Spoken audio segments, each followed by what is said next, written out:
Hello, welcome to Virgo Philippines. So, ito yung reading natin para sa mga Virgo. Take only what resonates. Bali, hindi ito magre-resonate sa lahat. So, kunin mo lang yung mga messages na magre-resonate para sa'yo. Kung ikaw ay hindi pa nakaka-subscribe sa ating channel, wait lang guys Ayan. Please do hit the subscribe button na lang, notification bell. Ma-appreciate ko po lahat ng likes, comments, and shares. Kung gusto mo, pwede kang magpa-personal reading kay Jing Tarot Reader.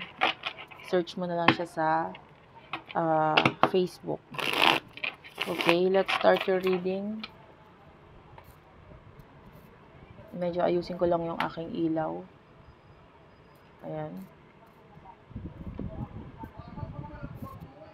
Kung may maririnig kang ingay sa aking background, pagpasensyahan mo na lang kasi hindi ko talaga makokontrol yung ingay Okay? Ay, wait lang guys.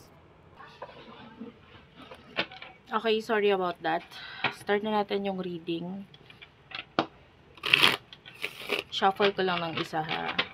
This is for Virgo, Sun, Moon, Rising, Venus, Jupiter, Virgo. Ayos lang ako ng upo.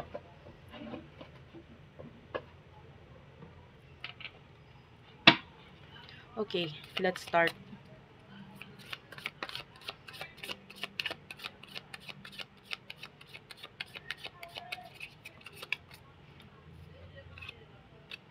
Judgment is here. Six of Cups.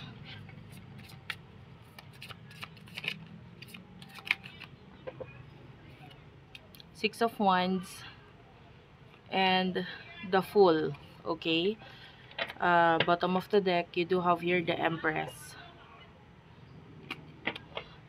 Sa nakikita natin with regard sa iyong past, no? Yung iba sa inyo nagpakatanga Alam mo yon, yung parang pwedeng ibinigay mo lahat para lang hindi masawa or hindi kumbaga yung parang makitaan ka nitong past na person na ito ng parang rason kung bakit kailangan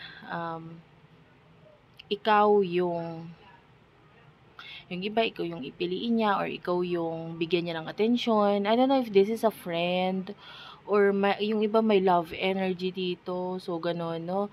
But this past person, nakita natin yung pagpapapansin mo sa kanya, yung pagbibigay mo ng attention with the Empress and the Page of Cups. No? And maybe yung iba sa inyo nag-focus ka rin sa sarili mo kung ano yung mga kaya mo pang i-improve sa sarili mo pero not thinking about yourself. Maaring inisip mo na i-improve yung sarili mo because of this person, dahil sa kanya. Okay? And maybe in the past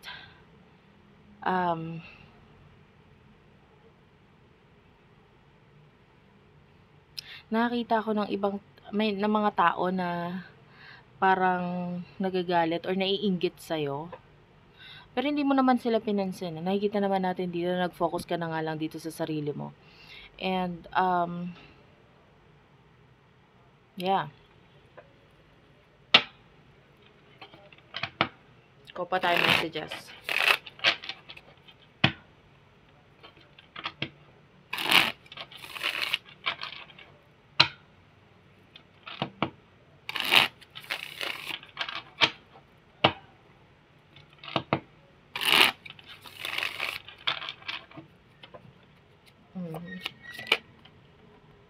You do have your Nine of Pentacles. The World. Five of Swords. Page of Cups. Bottom of the deck is the Seven of Swords. Gemini, Libra, Aquarius, Taurus, Virgo, Capricorn, Cancer, Scorpio, Pisces.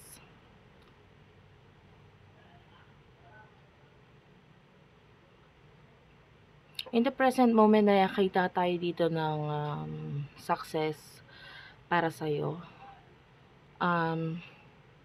May mga konting nagpapalungkot sa'yo ngayon na parang maybe some kind of lost, pagkatalo or pagkawala nitong mga bagay or tao sa paligid mo.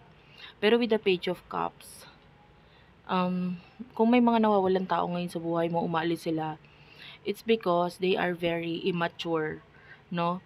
Pwedeng part of you is willing intindihin itong mga taong ito, ibigay kung ano yung mga kailangan nila, but they choose to live.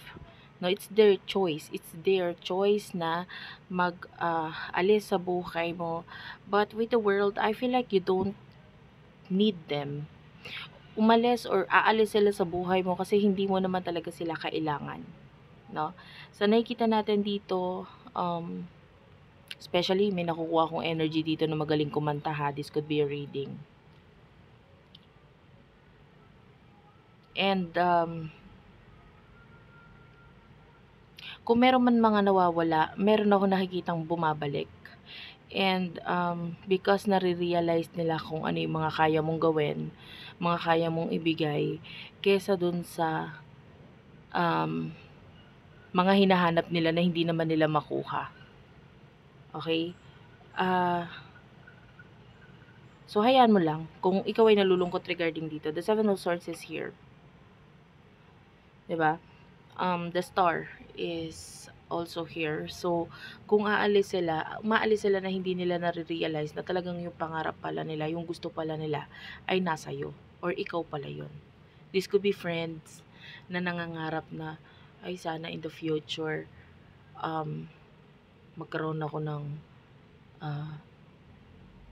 trabahong marangal, maayos, malaki yung kikitain, yung iba ganun eh.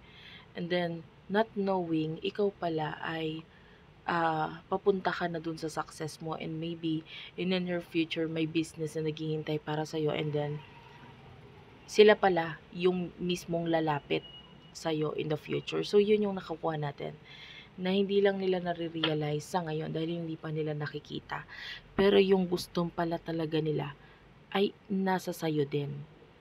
So hayaan mo lang silang umalis sa buhay mo. Puntahan natin yung future.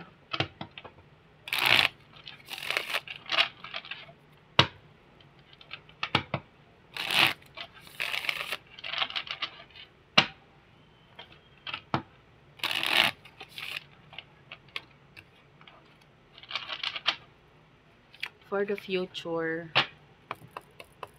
para sa sign ng Virgo, you do over the Four of Cups.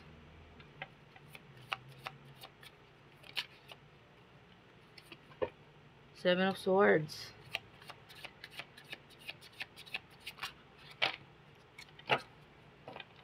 Bottom of the deck is the Five of Cups.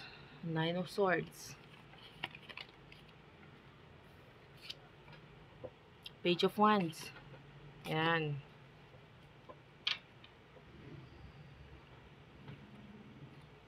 The Devil is here.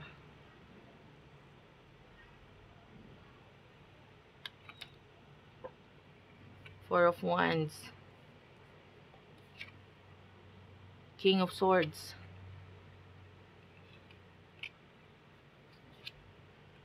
And the Temperance. Okay, this is Gemini, Libra, Aquarius, Cancer, Scorpio, Pisces, Sagittarius, Capricorn energy, Aries and Leo is also here. Actually, in the future, nakakakita tayo dito ng parang person, no, na umalis nga sa buhay mo, and in the future, marirealize niya kung ano yung sinayang niya dito sa pag-alis niya dito. Kasi there's a lot of love, understanding na nanggagaling sa'yo. Yung love, hindi naman may kinalaman lang sa ano yon, sa love na relasyon, no? Pwedeng yung iba, itong reading na ito, may kinalaman sa career. Kasi with the King of Swords, pwedeng this is you na parang creating opportunities, pero Sa totoo lang, ikaw mahaba ang pasensya mo, eh, malawak ang pang-unawa mo, mahaba ang pasensya mo. And maaaring kung umalis man itong mga taong ito sa buhay mo, nandun yung pag-unawa mo at pagbibigay mo ng pasensya sa kanila. Kaya lang mare-realize nila kung ano yung mga sinayang nila. With the Five of Cups, this is the person walking away from your life right now, na in the future nakakaranas siya ng kalungkutan, nakakaranas siya with the Nine of Swords ng mga problema, mga stressful energy. And with the Page of Wands, parang na-realize niya rin yung immaturity niya dito. Parang gusto niya makipag-communicate, connect, but with the Four of Pentacles, I feel like, yeah, may nakikita ako dito na person parang gustong bumalik at humingi ng tawad dito. Because you're being the Queen of Cups, you're being the one na with the Ace of Pentacles, nagbibigay ng mga kaya mong ibigay, pagtulong, intindi, unawa, at effort sa kanila. But with the Tower, nakikita natin na sila yung kusang, kaya nawawala yung opportunity na ito dahil sinasayang nga nila. And then, marirealize nila yon with the Ten of Wands pag nahihirapan na sila. Okay? So, that's it for now. Thank you for watching. I love you all and bye-bye.